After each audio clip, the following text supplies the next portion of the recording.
मैंने रो रो कर हंगामा मचाना शुरू कर दिया। हाय मैं लुट गई, बर्बाद हो गई।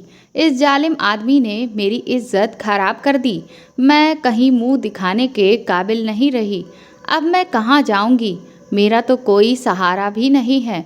इसने तो मुझे बर्बाद कर दिया है।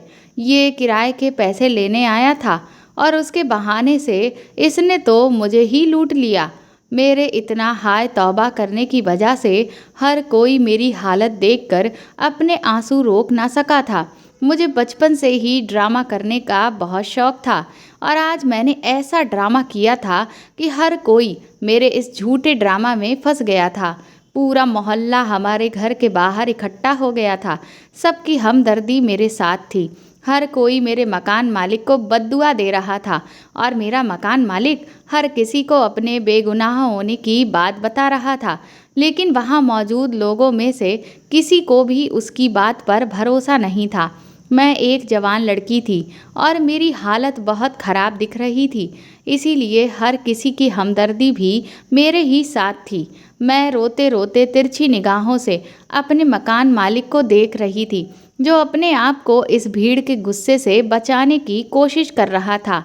कुछ देर पहले ही वह किराया मांगने मेरे घर पर आया था और मैंने ऐसा ड्रामा किया था कि उसके पास अपनी इज्जत बचाने का कोई रास्ता बाकी नहीं रहा था। मेरा मकान मालिक एक बहुत शरीफ आदमी था, बस थोड़ा सा गुस्से का तेज था, लेकिन उसने कभी मुझ पर कोई गलत नज़र नहीं डाली थी। आज वह किराया मांगने आया तो मेरे ऊपर बहुत ज़्यादा गुस्सा करने लगा, क्योंकि हमारे ऊपर पिछले कई महीनों से किराया चढ़ा हुआ था और हमने दिया भी नहीं था। आज भी हमारे पास उसे देने के लिए पैसे नहीं थे, इसीलिए मैंने बहुत सोच समझकर किराया देने से बचने के लिए ये खेल खेला था और झूठ बोलकर उसे अपने घर के अंदर ले आई कि आज मैं उसे आधा किराया दे दूंगी।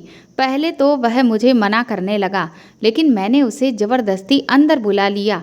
मैंने उससे कहा कि गर्मी बहुत है, आप इतनी दूर से चलकर आ रहे हैं, अंदर आ जाइए, मैं आपको ठंडा शरबत पिला दूंगी। उसे पता नहीं था कि इस वक्त मेरी माँ मेरे घर पर नहीं है और मैं घर पर अकेली हूँ। वह बेचारा तो अनजाने में ही मात खा गया। मेरे बार बार कहने पर वह घर के अंदर आ गया और मैंने मौका पाकर, जैसे ही मौका देखा, बिस्तर पर बिछी चादर को खींचकर नीचे फेंका, अपने बालों को बिखेर दिया और फिर बहुत तेजी के साथ अपने कपड़ों और आस्तीन को फाड़ दिया। मैंने खुद ही अपने हाथों से अपने कंधे को इतनी जोर से दबाया था कि वहाँ उंगलियों के निशान पड़ गए थे। मैंने ये सब कुछ इतनी चालाकी से और इतनी जल्दी में किया था कि मेरे सामने खड़ा मेरा 30 साल का मकान मालिक हक्का बक्का रह गया था। उसके तो दिमाग में भी ऐसा कुछ नहीं होगा कि मैं इतनी घटिया हरकत उसके साथ करूंगी। मैंने उसे पैसे देने की बजाय अपने घर और अपने आप को बिखेर दिया था, क्योंकि मुझे लगा था कि इस तरह हमारी इससे जान छूट जाएगी और वह डर की वजह से दोबारा हमारे घर पर किराया मांगने कभी नहीं आएगा। इस तरीके से हमारा सारा किराया माफ़ हो जाएगा। मेरी इस हरकत से वह बहुत ज़्यादा डर गया और हैरानी से मुझसे पूछ रहा था कि ये तुम क्या कर रही हो। इससे पहले कि वह मेरी इस हरकत को और मेरी सोच को समझ पाता, मैंने ऐसा हंगामा मचाया था कि उसे कुछ समझने और भागने का मौका भी नहीं मिला। ये एक छोटा सा मोहल्ला था और यहाँ पर सबके घर एक दूसरे से मिले हुए थे। मेरी हल्की सी चीख पर ही आस पड़ोस वाले सब लोग घर के बाहर इकट्ठा हो गए। वह मकान मालिक बहुत गुस्से से मुझे घूर रहा था। उसके चेहरे का रंग उड़ा हुआ था। उसने तो कभी सपने में भी नहीं सोचा होगा कि मैं कोई ऐसी वैसी हरकत भी करूंगी। और अब जब वह समझ चुका था कि मैंने उसके साथ क्या किया है, तो वह मुझे धमकाने लगा कि अगर मैंने शोर मचाना बंद नहीं किया तो वह मुझे घर से हमेशा के लिए धक्के मार कर निकाल देगा। लेकिन मैंने भी सोच लिया था कि मैं उसकी किसी बात से नहीं डरूंगी। मैंने उसकी धमकियों की परवाह किए बगैर ही घर का दरवाज़ा खोला और चीखती चिल्लाती हुई बाहर निकल गई। मेरे बिखरे बाल, फटे हुए कपड़े और गर्दन और बाजू पर मौजूद उंगलियों के निशान देखकर सभी लोगों की आंखें फटी की फटी रह गईं। बाहर इकट्ठा हुए लोग मुझे इस हालत में देखकर आपस में कानों में बातें करने लगे। मैंने रो रो कर इस कदर हंगामा खड़ा किया था कि वहाँ मौजूद औरतें मुझे सहारा दे रही थीं, मेरे ऊपर तरस खा रही थीं, उस मकान मालिक को कोस रही थी, जिसके मुंह में जो बात आ रही थी वो वही कहता ही चला जा रहा था। हर कोई मकान मालिक को ये कहकर कोस रहा था कि दिखने में तो कितना सीधा साधा और शरीफ नज़र आता है, लेकिन करतूत तो देखो। जवान लड़की को अकेले घर में क्या देखा कि अपनी औकात ही दिखा बैठा। माना कि ये लोग गरीब हैं, किराया नहीं दे सकते, लेकिन इसका मतलब ये नहीं है कि कोई भी दरिंदा हमारी बच्चियों की इज्जत पर हाथ डालेगा। ये लड़की सिर्फ अपनी माँ की नहीं बल्कि हमारे मोहल्ले की भी बच्ची है, और मकान मालिक की ये घटिया हरकत पर हम लोग चुप नहीं बैठेंगे। पूरा मोहल्ला ही मेरा हमदर्द बनकर खड़ा था। ये सब वही लोग थे जिन्होंने हमारी गरीबी का कभी एहसास नहीं किया था और ना कभी हमारे घर होने वाले फाकों का। इससे पहले हमें कोई पूछता भी नहीं था, लेकिन अभी इस तमाशे में सब बराबर का हिस्सा ले रहे थे। कुछ लोग तो आग में घी डालने का काम कर रहे थे और मकान मालिक पर चढ़ चढ़ कर हमला करने की कोशिश कर रहे थे। इस हंगामे के बीच मेरी माँ भी बाजार से लौट कर आ गई थी और वो ये सब मंजर देखकर हैरान रह गई और खूब जोर जोर से रोने लगी। माँ भी दूसरों की तरह मकान मालिक को ही गलत समझ रही थी और मोहल्ले वालों ने जब मेरी माँ की ऐसी हालत देखी तो मकान मालिक को गुस्से में कहने लगे कि तूने इस लड़की की इज्जत पर हाथ डाला है, अब इस बेचारी को कौन अपनाएगा? ये तो सारी जिंदगी अपनी माँ पर बोझ बन जाएगी। तुझे तेरे किए की सज़ा मिलनी ही चाहिए, इसीलिए अब तू इस लड़की से शादी करेगा और ये घर भी इसके नाम पर करेगा, वरना हम तेरा इस मोहल्ले में कदम रखना भी मुश्किल कर देंगे और पुलिस में भी तेरे खिलाफ रिपोर्ट लिखवा देंगे। मकान मालिक ने सबको बहुत समझाने की कोशिश की कि उसने कुछ भी नहीं किया है, वह एक शरीफ शादीशुदा आदमी है, लेकिन उसकी बात पर किसी ने भी भरोसा नहीं किया और सब ने मिलकर उस पर इस कदर दबाव डाला कि वह राजी हो गया। लेकिन ये सारे ड्रामे में मैंने इस सब के बारे में भी नहीं सोचा था। मैंने तो सिर्फ यही सोचा था कि मैं उसे बदनाम करवा कर इस मोहल्ले से निकलवा दूंगी और फिर वह खुद ही डर की वजह से कभी इस घर का रुख नहीं करेगा। लेकिन मोहल्ले वालों ने तो एक उल्टा ही रुख पकड़कर एक नया शोर खड़ा कर दिया था, जबकि मुझे अच्छे तरीके से पता था कि वह मकान मालिक एक शादीशुदा आदमी है। फिर मैं कैसे उसके साथ निकाह कर सकती थी, और निकाह के बाद तो ना जाने वह मेरे साथ क्या सुलूक करता। इसीलिए मैंने उससे निकाह से मना करना चाहा। लेकिन वहाँ पर जितनी भी औरतें खड़ी थीं सब मिलकर मुझे समझाने लगीं, कहने लगी कि अब तुम्हें कोई नहीं अपनाएगा, तुम्हारा आने वाला कल बर्बाद हो जाएगा। अब तुम किसी को कैसे मुंह दिखाओगी, लोग तुम्हें ताने देंगे, इसीलिए बेहतर है कि तुम इसके साथ निकाह कर लो। मेरा खेल अब मुझ पर ही भारी पड़ गया था। मेरी माँ भी मुझे समझाने लगी कि जो कुछ हो चुका है उसे भूल जाओ। मकान मालिक एक अच्छा आदमी है, वक्ती तौर पर वह शायद शैतान के बहकावे में आ गया होगा। तुम इससे इसी वक्त शादी कर लो, तुम्हारी ज़िंदगी संवर जाएगी। वैसे भी हम इतने गरीब हैं और तुम्हारे सर पर बाप का साया भी नहीं है। उस पर तुम्हारे साथ ऐसा हो गया तो तुमसे कौन शादी करेगा? और फिर सब लोगों ने मिलकर मुझे इस निकाह के लिए मजबूर कर दिया। इतने लोगों की मौजूदगी में ज़बरदस्ती हम दोनों को निकाह करना पड़ा। मकान मालिक को हक महर में ये घर भी मेरे नाम लिखना पड़ा, जिस घर के किराए के लिए वह इतना हंगामा खड़ा किया करता था। अपनी इस जीत के लिए मैं दिल ही दिल में बहुत खुश हो रही थी। मैं सोच रही थी कि मेरा प्लान कामयाब हो गया और अब तो ये घर भी मेरे नाम हो गया। अब हमें इस घर का किराया देना नहीं पड़ेगा। लेकिन दूसरी तरफ इस ख्याल ने मुझे परेशान कर रखा था कि अब मैं पता नहीं कैसे इस मकान मालिक से अपनी जान छुड़वाऊंगी। मुझे कुछ समझ नहीं आ रहा था। निकाह के बाद लोगों की भीड़ धीरे धीरे कम होने लगी और कुछ ही देर में वहाँ पर सिर्फ मैं और मेरी माँ और मकान मालिक ही रह गए। मुझे लगा था कि वह मकान मालिक मुझे कोसेगा और मुझे बुरा भला कहेगा और वहाँ से चला जाएगा, लेकिन सब कुछ उल्टा हो रहा था। मकान मालिक ने मेरी माँ की तरफ देखा और कहने लगा, अब आपकी बेटी मेरी बीवी है, इसीलिए आज से ये इस घर में नहीं रहेगी। मैं इसे अपने घर लेकर जा रहा हूँ। मकान मालिक की ये बात सुनकर मेरे तो होश ही उड़ गए थे। मैंने सोचा भी नहीं था कि अब इससे आगे मेरे साथ क्या होगा। मुझे इस बात का भी अंदाज़ा नहीं था कि वह अभी मुझे अपने साथ ले जाने की बात करेगा, जबकि वह पहले से शादीशुदा भी था। उसके घर में उसकी बीवी पहले से ही थी, लेकिन उसने मेरी कलाई को ज़ोर से पकड़ा और मेरे 1000 बार मना करने के बाद भी मेरी माँ से कहा, आज से आपकी बेटी आपके घर से रुखसत हुई। अब ये मेरी जिम्मेदारी है और मेरे साथ ही रहेगी, और ये घर आज से आपका है। आप इसमें चैन और सुकून से रहिए। आज के बाद मैं आपसे किराया मांगने भी नहीं आऊँगा। वो आदमी मुझे गुस्से में खींचता हुआ अपनी गाड़ी में बिठाकर अपने घर ले आया। उसके साथ अकेले गाड़ी में बैठते ही मेरे हाथ पैर कपकपाने लगे, क्योंकि अब ना ही मेरी माँ मेरे साथ थी और ना ही मोहल्ले वाले। आगे पता नहीं मेरे साथ क्या होना था। अब जो कुछ भी ये आदमी मेरे साथ करता वह मुझे अकेले ही झेलना था। मैं नहीं जानती थी कि वह मुझे कहाँ लेकर जा रहा है। मकान मालिक की आंखों में गुस्सा और नफरत देखकर मेरी तो जान निकल रही थी। 1 घंटे के समय के बाद गाड़ी रुक गई। वह मुझे गाड़ी से ज़बरदस्ती घसीट करके अंदर ले गया और फिर मुझे एक कमरे में ले जाकर पटक दिया। मुझे ऐसा लग रहा था जैसे कयामत आने वाली हो। अब मैं उसकी बीवी थी और वह मुझ पर पूरा हक रखता था। वह मेरे साथ कुछ भी कर सकता था। मुझे बहुत डर लग रहा था, क्योंकि मैंने उसके साथ जो कुछ किया था उसके बाद तो पता नहीं वह मेरे साथ कैसा सुलूक करता। यहाँ तो कोई मुझे बचाने वाला भी नहीं था, लेकिन इस वक्त वह मुझसे बिना कुछ कहे कमरे से बाहर चला गया। मैंने बहुत चालाकी से जो तमाशा खड़ा किया था वह ख़त्म हो चुका था और अब मुझे डर लग रहा था। पता नहीं आगे मेरे साथ क्या होने वाला था।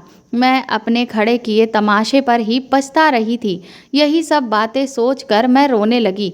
अभी मुझे रोते रोते थोड़ी ही देर हुई थी कि कमरे का दरवाज़ा खुला और एक बहुत खूबसूरत जवान लड़की मेरे कमरे में आ गई। वो इतनी खूबसूरत और गोरी थी कि मैं उसे देखती ही रह गई। मैं पहली नज़र में ही उसे पहचान गई थी कि वह मेरे मकान मालिक की पहली बीवी है। उसे देखते ही फ़ौरन मेरे दिमाग में ये बात आई कि जिस आदमी की पहली बीवी इतनी खूबसूरत और हसीन है, वो मुझ जैसी मामूली सी लड़की पर क्यों नज़र डालेगा। जैसे जैसे वह लड़की मेरे करीब आने लगी, मेरे होश उड़ने लगे। मुझे डर लग रहा था कि पता नहीं वह मेरे साथ क्या सुलूक करेगी, क्योंकि कोई भी औरत अपने शौहर को किसी दूसरी औरत के साथ नहीं बांट सकती। और जिस तरह से आज हमारा निकाह हुआ था, उसके बाद तो मुझे इस लड़की से किसी भी अच्छाई की उम्मीद नहीं थी। शायद उसके शौहर ने उसे मेरी सच्चाई बता दी थी। शायद वह जानती हो कि मैंने किस तरह उसके शौहर पर झूठा इल्ज़ाम लगाकर उसे फंसाया है और पूरे मोहल्ले के सामने उसे बहुत बेइज्जत किया है। अब शायद ये मुझसे इस सब का बदला ज़रूर लेगी। अगर सच में उसे ये सब कुछ पता होगा तो पता नहीं वह मेरे साथ क्या कर बैठेगी। वह मुझे बहुत घूर घूर कर देख रही थी। ऐसा लग रहा था जैसे वह मुझ में कुछ तलाश कर रही हो। कुछ देर वो खामोशी से मुझे देखती रही और फिर मुस्कुराकर मेरे चेहरे पर लटकी हुई बालों की लट को बहुत ही प्यार से कानों के पीछे करती हुई कहने लगी, तुम तो बहुत ही खूबसूरत हो, लेकिन तुम कैसी दुल्हन हो। तुम तो तैयार भी नहीं हुई हो। तुमने तो शादी वाला लहंगा भी नहीं पहना है। क्या तुम अपनी शादी की रात सजना संवरना नहीं चाहती हो। उसकी ये बात सुनकर मैंने घबराकर उसके चेहरे की तरफ देखा। उसके बात करने के अंदाज में ना ही कोई चुभन थी और ना ही कोई ताना, बल्कि उसके चेहरे पर तो हल्की हल्की मुस्कुराहट थी। उसकी यही मुस्कुराहट मुझे बहुत ज़्यादा हैरान कर रही थी। उसकी नज़र मेरी खाली कलाइयों पर पड़ी तो उसने झट से अपने हाथों से अपने कंगन उतारे और मेरे हाथों में पहना दिए। मैं बहुत ज़्यादा हैरत से सारे मंजर को देख रही थी कि मैं उसकी सौतन थी और वह कैसे मेरे साथ ऐसे मोहब्बत से बातें कर रही थी, और वह भी इस तरह के निकाह पर। लेकिन वह तो बहुत ही मोहब्बत से बात कर रही थी। थोड़ी देर वह मेरे पास बैठी रही और मुझसे बातें करती रही। उसकी बातों में मोहब्बत की चाशनी घुली हुई थी।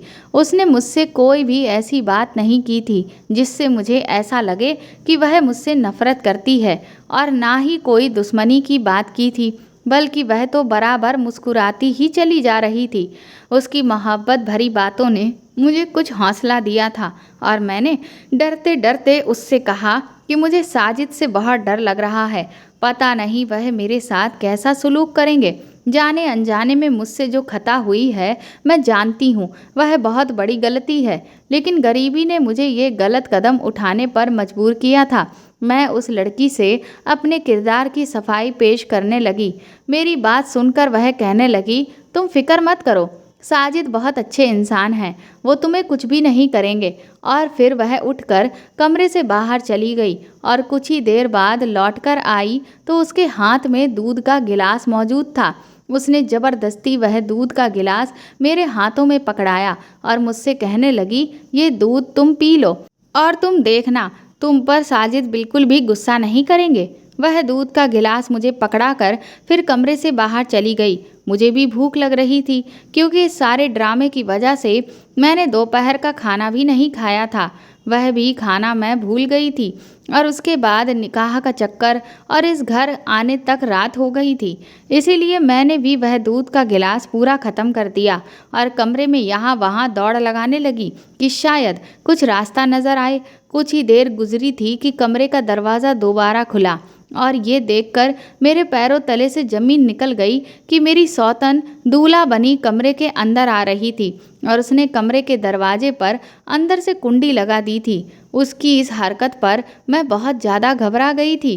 पता नहीं वह किसकी शादी की शेरवानी पहनकर आई थी, जो उसे साइज में बहुत बड़ी आ रही थी, और सर पर भी उसने एक बड़ी सी पगड़ी पहनी हुई थी, जो शादी वाले दिन दूल्हा पहनते हैं।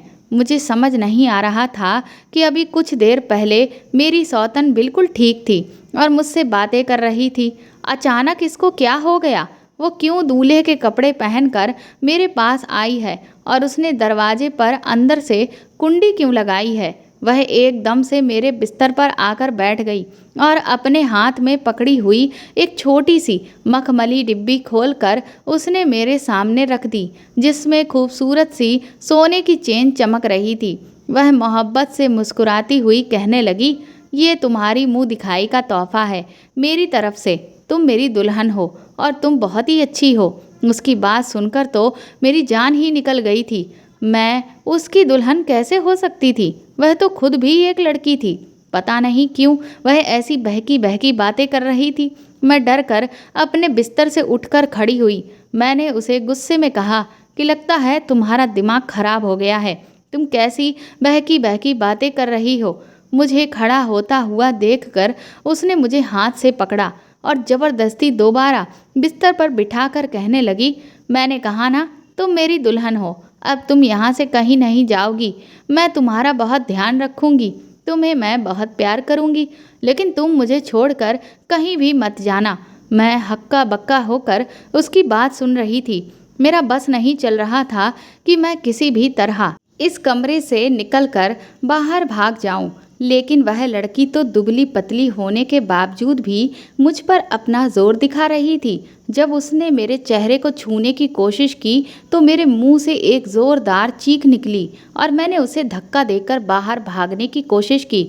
जैसे तैसे मैं उस कमरे के दरवाजे के पास पहुंची और कुंडी खोल ली। दरवाज़ा खोलते ही मुझे सामने मकान मालिक साजिद की शक्ल नजर आई। उसे देखते ही मैं बिना कुछ सोचे समझे उसके गले लगकर रोने लगी। सच तो ये था कि मैं अपनी सौतन की हरकत पर बहुत ज़्यादा डर गई थी। पहले तो साजिद मुझे नफ़रत से देखने लगे और फिर उसकी नज़र कमरे में बिस्तर पर बैठी अपनी बीवी पर पड़ी तो वह कमरे में चले गए और अपनी बीवी से पूछने लगे, नादिया तुम ये क्या कर रही हो? साजिद को देखकर नादिया कहने लगी, मैं तो दूल्हा बनी थी, ये गुड़िया मेरी दुल्हन है, हम दोनों की शादी हुई है, मैंने इसको मुंह दिखाई का तोहफा भी दिया है, पूछें इसे, लेकिन ये अच्छी दुल्हन नहीं है, इसने तो बहुत शोर मचाया है। साजिद ने गहरी नज़र मुझ पर डाली और नादिया को अपने गले से लगा लिया और कहने लगा, चलो नादिया हम अपने कमरे में चलते हैं। मैं फटी फटी आंखों से इन दोनों मियाँ बीबी को देख रही थी। साजिद ने भी उससे ज़्यादा सवाल जवाब नहीं किए थे और ना ही इस घटिया हरकत पर उसे डांटा था, बल्कि वो बड़े आराम और प्यार से नादिया को अपने साथ अपने कमरे में लेकर चले गए और मैं कमरे में अकेली बैठी रह गई। काफ़ी देर बाद साजिद वापस मेरे कमरे में मेरे पास आए और मेरे सामने बैठकर फिर उन्होंने मुझे एक ऐसा सच बताया जिसे सुनकर मेरी रूह कांप उठी थी। साजिद कहने लगे कि मेरी और नादिया की शादी आज से 5 साल पहले हुई थी। हम दोनों ने पसंद की शादी की थी। नादिया मेरी फूफी की बेटी थी। इस शादी से हम दोनों बहुत ज़्यादा खुश थे, लेकिन शायद किस्मत को हमारी खुशी मंजूर नहीं थी।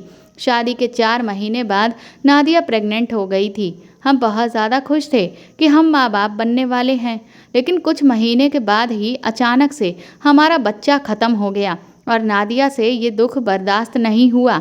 मैंने बहुत ही मुश्किल से उसे संभाला और समझाया कि औलाद तो खुदा की देन होती है, अगर चली गई तो क्या हुआ, ऊपर वाला हमें दोबारा औलाद की खुशी नसीब करेगा। मेरे समझाने से धीरे धीरे नादिया वापस ज़िंदगी की तरफ आ गई। इस बात को 7 महीने ही हुए थे कि नादिया दोबारा से प्रेग्नेंट हो गई। इस बार हम दोनों ने बहुत ज़्यादा एहतियात बरती थी। मैंने नादिया को अपनी सर आंखों पर बिठाकर रखा, लेकिन किस्मत को शायद हमारा माँ बाप बनना मंजूर नहीं था।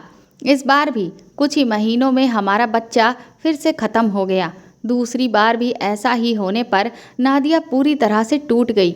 मैं बहुत मुश्किल से उसे संभालता रहा। उसने जीना ही छोड़ दिया था। बहुत महीनों बाद जब वो दोबारा से ठीक हुई तो खुदा ने हमारी झोली में खुशियाँ फिर से भर दी। इस बार जब नादिया प्रेग्नेंट हुई तो वो सारा दिन खोई हुई बैठी रहती, अपनी जगह से हिलती डुलती भी नहीं। उसे डर लगता था कि कहीं हमारे बच्चे को कुछ हो ना जाए, लेकिन कहते हैं ना कि किस्मत के आगे किसकी चलती है। हमारे साथ भी ऐसा ही हुआ।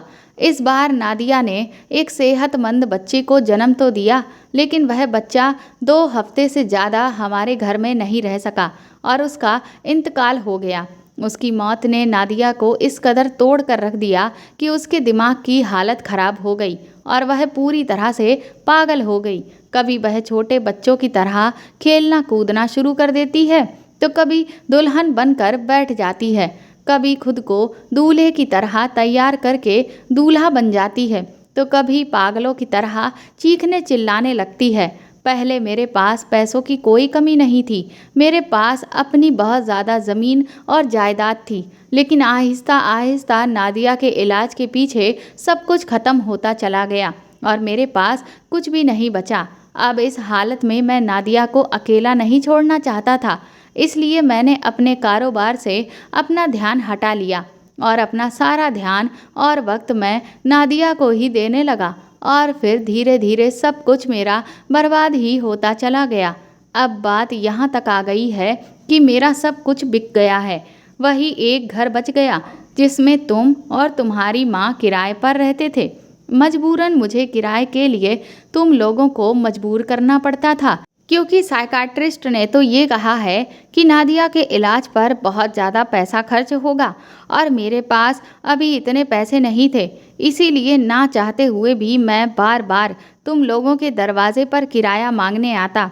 मेरे हालात ने मुझे इतना ज़्यादा चिड़चिड़ा बना दिया था कि मैं बिना सोचे समझे तुम लोगों पर चीखता चिल्लाता और गुस्सा करता। मैं जानता था कि ये सब कुछ गलत है, लेकिन मैं बहुत ज़्यादा दबाव का शिकार था और मेरी फ्रस्ट्रेशन तुम लोगों पर निकल रही थी। अपनी जान से ज़्यादा प्यारी बीबी का इस तरह पागल होना और एक के बाद एक 3 बच्चों को खो देना मेरे लिए भी एक बहुत बड़ा सदमा था। फ़र्क सिर्फ इतना था कि नादिया अपने आप को नहीं संभाल सकी और वह दिमागी बीमारी का शिकार हो गई, लेकिन मैंने खुद को संभाल लिया। मैं दिन रात नादिया के इलाज के लिए परेशान रहता। अब मेरा कारोबार भी बिल्कुल ख़त्म हो गया था, सब कुछ बिखर गया था। मुझे समझ नहीं आता कि मैं क्या करूं। आज नादिया का डॉक्टर के पास अपॉइंटमेंट था और मेरे पास पैसे नहीं थे, इसीलिए मैं आज तुम्हारे घर आया था। सोचा कि तुमसे किराए के पैसे लेकर नादिया को डॉक्टर के पास लेकर जाऊंगा, लेकिन जो कुछ तुमने मेरे साथ किया उसके बाद तो मैं खुद से नज़र मिलाने के काबिल भी नहीं रहा। मैं तुम्हें यहाँ छोड़कर अपने दोस्त के पास गया था। मैंने उससे कुछ पैसे उधार लिए हैं ताकि कल मैं नादिया को डॉक्टर के पास लेकर जा सकूं। मैं अपनी बीवी से बहुत मोहब्बत करता हूं और मैं उसे इस हाल में नहीं देख सकता। ये कहकर मेरे मकान मालिक ने अपनी आंखों से आंसू साफ किए और कहने लगे कि तुमने मेरे साथ अच्छा नहीं किया। मैं तो पहले ही अपनी परेशानियों में घिरा हुआ था और तुमने मुझे और ज़्यादा परेशान कर दिया और मेरी ज़िंदगी को जहन्नम बना दिया। मैं जो गुस्से में अपने मकान मालिक को शैतान कहा करती थी, मुझे अब अपने आप पर बहुत अफसोस होने लगा। मैंने बिना सोचे समझे एक शरीफ आदमी के साथ ये क्या कर दिया था। उसके गुस्से के पीछे जो परेशानी छुपी हुई थी वह जानकर मेरे रोंगटे खड़े हो गए थे। वह बेचारा तो अपनी ही मजबूरी से लड़ रहा था और मैं उस गुस्से वाला और जालिम समझती रही। आज मुझे इस बात का एहसास हो रहा था कि हर आदमी अपने अंदर अपने दुख छुपाए होता है। हम इंसानों को उनके रवैये से जज करते हैं, जबकि सच तो ये है कि हमें उनके अंदर झांकना चाहिए। साजिद का सच जानकर मैं उनके पैरों में बैठकर अपने गुनाह की माफ़ी मांगने लगी। साजिद ने एक नज़र मुझे देखा और फिर मुझे माफ़ कर दिया। उन्हें भी इस बात का एहसास था कि मैं और मेरी माँ किन हालातों से गुजर रहे हैं। मैंने साजिद से वादा किया कि आज के बाद मैं नादिया का ख्याल अच्छे से रखूँगी। उसे डॉक्टर के पास ले जाना होगा तो मैं खुद लेकर जाऊंगी। आज के बाद नादिया के सारे काम मेरी जिम्मेदारी है। आप अपने काम पर और कारोबार पर ध्यान दे सकते हैं। शायद इस तरह हमारी ज़िंदगी अच्छी हो जाएगी और मेरी गलती की कुछ माफ़ी मुझे मिल जाए। मेरी बात सुनकर साजिद की आंखों में चमक आ गई। उन्हें भी ज़िंदगी को आसान करने का एक रास्ता दिखाई देने लगा। अगले दिन से मैंने नादिया की सारी जिम्मेदारी उठानी शुरू कर दी। कभी वह मेरे साथ दुल्हन बन जाती तो कभी दूल्हा, कभी मेरा हाथ पकड़कर बच्चों की तरह गोल गोल घूमने लगती तो कभी बिना वजह बैठे बैठे ही नाचने लगती। मैं भी पाबंदी से उसे वक्त पर दवाई देती रही और वक्त के साथ साथ वह भी पहले से बेहतर होती जा रही थी और इस बात से साजिद भी बहुत खुश हैं कि ज़िंदगी धीरे धीरे सीधे रास्ते पर आ रही है। साजिद ने मेरे साथ कोई भी जुल्म और ज़्यादती नहीं की थी, बल्कि अपनी खुशी से मुझे मेरा हक दे दिया था। अब नादिया के हालात भी बहुत बेहतर हो चुके थे। अब साजिद ने अपने कारोबार पर ध्यान देना शुरू कर दिया था, इसलिए उनका कारोबार भी अब पहले की तरह हरा भरा हो गया था। अब हमारी ज़िंदगी में खुशियाँ ही खुशियाँ थीं। हम तीनों ही बहुत ज़्यादा खुश थे। मैंने थोड़े समय में ये बात अच्छी तरह से सीख ली कि इंसान को कभी भी उसके व्यवहार से नहीं बल्कि उसके अंदर से परखना चाहिए। जब तक मैं साजिद के सच से बेखबर थी, मेरी नज़र में वह बहुत गुस्से वाला और बहुत बुरा आदमी था। लेकिन जब मुझे उसकी सच्चाई और उसका दुख पता चला तो मैं कांप उठी थी। वह तो अपने आप में दुखों का दरिया समाये बैठा था। मैं दिन रात दुआ करती हूँ कि नादिया जल्दी से पूरी तरह से ठीक हो जाए और फिर से औलाद की नेमत से उसकी झोली भर जाए। एक औरत के लिए अपनी औलाद को 3 बार खो देना बहुत बड़ा सदमा होता है और फिर नादिया तो इस सदमे को अपनी जान पर खेल रही है। क्या पता दुआ से ही उसको एक नई ज़िंदगी और खुशी मिल जाए। तो दोस्तों, आपको ये कहानी कैसी लगी हमें कमेंट करके ज़रूर बताएं और प्लीज़ इस कहानी को ज़्यादा से ज़्यादा शेयर और लाइक करके मेरे चैनल को सपोर्ट करें।